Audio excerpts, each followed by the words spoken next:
ರಾಜ್ಯದ ಮುಖ್ಯಮಂತ್ರಿ ನೀವು ಆಗಲಿ ಎಂಬ ಮಾತನ್ನು ಕೂಡ ಈ ಸಂದರ್ಭದಲ್ಲಿ ಹೇಳಿ ಈ ಕರ್ನಾಟಕ ರಾಜ್ಯಕ್ಕೆ ನ್ಯಾಯ ಕೊಡ್ತಕ್ಕಂಥ ಕೆಲಸ ನೀವು ಪ್ರಾಮಾಣಿಕವಾಗಿ ಮಾಡ್ತಾ ಇದ್ದೀರಿ. ಬಡವರು, ದಲಿತರು, ಹಿಂದುಳಿದ ವರ್ಗದವರಿಗೆ ನಿಮ್ಮ ಉಡಿಯಲ್ಲಿ ಹಾಕಿಕೊಂಡು ಕಣ್ಣೀರು ಒರೆಸ್ತಕ್ಕಂಥ ಕೆಲಸಗಳು ನೀವು ಮಾಡ್ತಾ ಇದ್ದೀರಿ. ಇಡೀ ನಮ್ಮ ಮತಕ್ಷೇತ್ರದ ಜನರು, ನಾವು ಗುಲ್ಬರ್ಗ ಜನರು ನಿಮ್ಮನ್ನು ಕೂಡ ನಮ್ಮ ಮನೆಯ ಮಗನಾಗಿ ನೋಡ್ಕೊಂಡು ಹೋಗ್ತಕ್ಕಂಥ ಸಂಕಲ್ಪ ನಾವು ಕೊಟ್ಟಿದ್ದೇವೆ.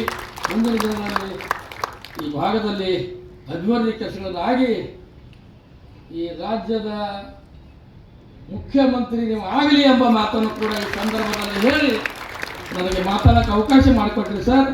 ಎಲ್ಲ ಸಮಾಜಗಳು ನಿಮ್ಮ ಸರಿ ಇವೆ.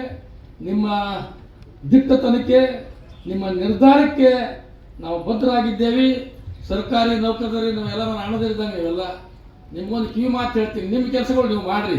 ಈ RSS ಮಣ್ಣು ಆ ಕಡೆ ಹೋಗಕ್ಕೆ ಹೋಗಬೇಡ ಎಂಬ ಮಾತನ್ನು ಕೂಡ ಈ ಸಂದರ್ಭದಲ್ಲಿ ಹೇಳಿ ರಾಷ್ಟ್ರ, ರಾಜ್ಯ, ವಿಶ್ವನೇ ನಿಮ್ಮ ಹೆಸರಿನ ಮೇಲೆ ಎಲ್ಲಿ ಹೋದರೂ ಪ್ರಿಯಾಂಕರಿಗೆ ಸರ್ವ ಪೂರ ಹಿಡಿತಾರೆ. ಯಾರು ನಿಮ್ಮ ಹೆಸರು ಹೇಳಿದ್ರೆ ನಮ್ಗೆ ರೊಕ್ಕನೂ ತುಂಬ ಕಾಣಲ್ಲ ಯಾವ ಇದರಲ್ಲಿ ಅಂತ ಅದ್ಭುತ ಕೆಲಸ ಮಾಡ್ತಾ ಇದ್ದೀರಿ ಸರ್. ಇವತ್ತಿನ ದಿವಸ ನಿಮಗೆ ಬೆಂಬಲ ಕೊಡಬೇಕು, ನಿಮಗೆ ಪ್ರೀತಿ ವಿಶ್ವಾಸ ತೋರಿಸ್ಬೇಕು, ನಿಮಗೆ ಪ್ರಶಸ್ತಿ ಸಮಾರಂಭದ ಭಾಗ ಆಗ್ಬೇಕಂತೆ ತಮ್ಮೆಲ್ಲ ಕೆಲಸಗಳು ಬಿಡಲು ನಾಳೆ ಬರ್ತಿದ್ರು ಅವರು. ನಿಮ್ಮ ಸಲುವಾಗಿಯೇ ಇವತ್ತಿನ ದಿವಸ ಪ್ರಿಯಾಂಕರಿಗೆ ಸರ್ ಬಂದಿಲ್ಲ. ನೀವೆಲ್ಲ ಇದ್ದರೆ ನಮಗೆ ಶಕ್ತಿ, ನಿಮ್ಮಿಂದಲೇ ಎಲ್ಲ ಅಭಿವೃದ್ಧಿ ಕೆಲಸಗಳು.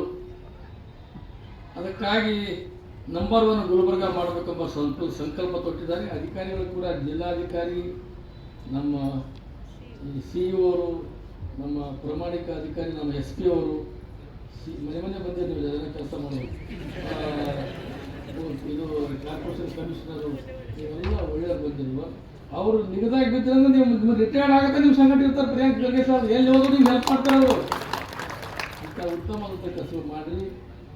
ಇವತ್ತಿನ ದಿವಸ ಸರ್ಕಾರಿ ನೌಕರದಾರರು ಭಾಳ ನಮ್ಮ ಬೆಳವಣಿಗೆಗೆ ನಮ್ಮ ಮತಕ್ಷೇತ್ರದಲ್ಲಿ ಯಾರು ತಂದಿರಲ್ಲ, ಭಾಳ ಒಳ್ಳೆಯ ಮಾತು ಹೇಳೋದು ಸರ್. ನಿಮ್ಗೆ ಕೈ ಜೋಡಿಸ್ತೀನಿ, ನಮ್ಮ ಮತಕ್ಷೇತ್ರದವನ್ನ ನಮ್ಮ ಭಾಳ ಸಹಾಯ ಅಂತ ಹೇಳಿ ಎಲ್ಲ ಕೆಲಸ ಮಾಡಿಕೊಡಿ ಎಂಬ ಮಾತನ್ನು ಕೂಡ ಈ ಸಂದರ್ಭದಲ್ಲಿ ಹೇಳಿ